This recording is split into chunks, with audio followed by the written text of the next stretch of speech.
Hi అండి.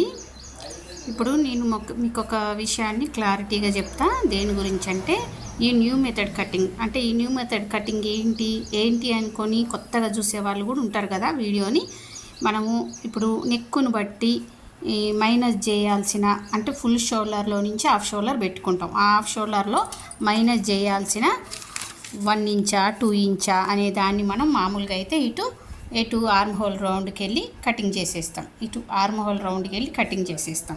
అయితే ఈ న్యూ మెథడ్లో ఏంటంటే నెక్ వైపే కటింగ్ చేస్తాం. అంటే క్లాత్ మీద చేయడానికి రాదు కాబట్టి పేపర్లో చేస్తాం. ఓకేనా? పేపర్లో చేసినప్పుడు మనకి ఎక్కడ ఉండాల్సిన షోల్డర్ అక్కడే ఉంటుంది. నెక్ వైపు ఏమో మైనస్ చేస్తాం. ఇంకోటి ఈ డాట్ అదే వస్తుంది. ఇక్కడ పేపర్ సెట్టింగ్ చేయంగానే ఇక్కడ పేపర్ని సెట్టింగ్ చేస్తాం. ఎప్పుడు సెట్టింగ్ చేస్తామంటే మనం తీయాల్సిన 2 లేకపోతే 1/3 ఎంత తీస్తామో తీసిన తర్వాత ఇక్కడ మనకి ఇలా సెట్టింగ్ వస్తుంది అనమాట. వచ్చినప్పుడు ఈ డాట్ అదే వస్తుంది. ఇంతవరకు బాగా క్లారిటీగా ఉంది. ఇక్కడ డాట్ వస్తుంది. ఇక్కడ డాట్ కోసం మనం ఎక్స్ట్రా తీసుకోవద్దు. ఫస్ట్లో ఎక్స్ట్రా తీసుకున్నాం అంటే ఇప్పుడు చాలామంది కొత్తగా వచ్చిందనమాట ఈ కటింగు. చాలామంది ఫస్ట్లో 1 ఇంచ్ ఎక్స్ట్రా తీసుకుర్రు ఇక్కడ. కానీ తర్వాత ఏమైంది, ఇక్కడ చాలా క్లాత్ ఎందుకు మిగులుతుందని చూస్తే ఇక్కడ మనకి డాట్ అనేది అదే క్రియేట్ అవుతుంది. అది కూడా 1/2 అవుతుంది. మనకు కావాల్సింది 1 ఇంచ్ కావాలి కాబట్టి 1/2 తీసుకుంటే సరిపోతుంది ఇక్కడ. ఓకేనా? అదొకటి క్లారిటీ వచ్చింది. అయితే ఇప్పుడు ఒక మాస్టర్ ఏం చేస్తుండంటే ఇందులో లూజ్ ఫిట్టింగ్ వస్తుంది. మరి ఇన్ని తేడాలు ఉన్నప్పుడు అసలు ఎందుకు ఈ కటింగ్ చేయాలి అని అంటే ఈ ఆర్మ్ హోల్ రౌండ్లో అసలు పట్టినట్టు ఉంటుంది. చిన్న ముడత రాదు. ఇక్కడ అదే షేప్ రావడం వల్ల ఇక్కడ అదే షేప్ వస్తుంది. ఓకేనా? మామూలుగా నా వీడియోలు చూస్తే మీకు తెలుసు. చాలామంది వేరే మాస్టర్లు కూడా చూపిస్తారు. మన తెలుగులో అయితే ఎవ్వరు చూపించలేదు. కానీ ఇక్కడ షేప్ వస్తుంది. షేప్ వచ్చినప్పుడు ఏమైందంటే ఈ క్లాత్ అంతా తగ్గుద్ది. ఇప్పుడు డాట్ పెట్టినప్పుడు షోల్డర్ అనేది ఇట్లా అవుతుంది. అయినప్పుడు ఇట్లా మొత్తం ఇట్లా వచ్చిందంతా అంటే ఇట్లా వచ్చిన క్లాత్ మొత్తం మనకి ఇక్కడ కట్ అయిపోద్ది అనమాట. కటింగ్లోనే కట్ అయిపోద్ది. దానివల్ల ఇది చాలా బాగుంది. అయితే కొంచెం అయితే లూజ్ ఫిట్టింగ్ వస్తుందని కొంచెం కంప్లైంట్ ఉంది.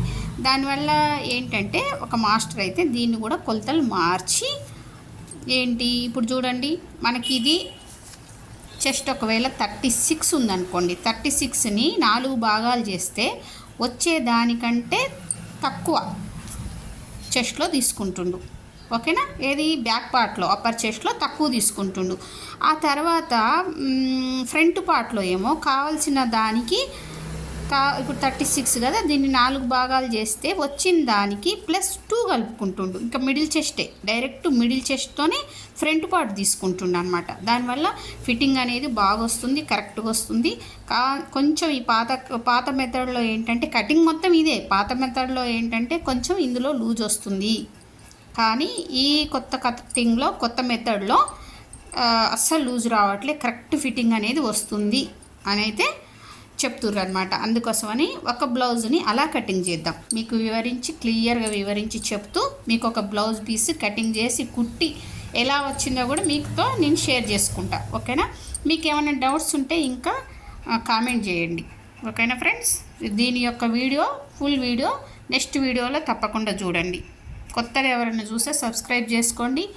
ఈ కొత్త మెథడ్ మీరు కూడా నేర్చుకొని మీరు కూడా చిన్న ప్లెయిన్ బ్లౌజ్ పీస్లు తీసుకొని కుట్టి చూడండి. కుట్టి చూస్తే మీకు కూడా ఒక ఐడియా వస్తుంది. అసలు ఈ కటింగ్ ఎంత బాగుంది, ఎక్కడ ఏం తేడా వస్తుంది అనేది మీకే అర్థమవుతుంది. ఓకేనా? Thank you.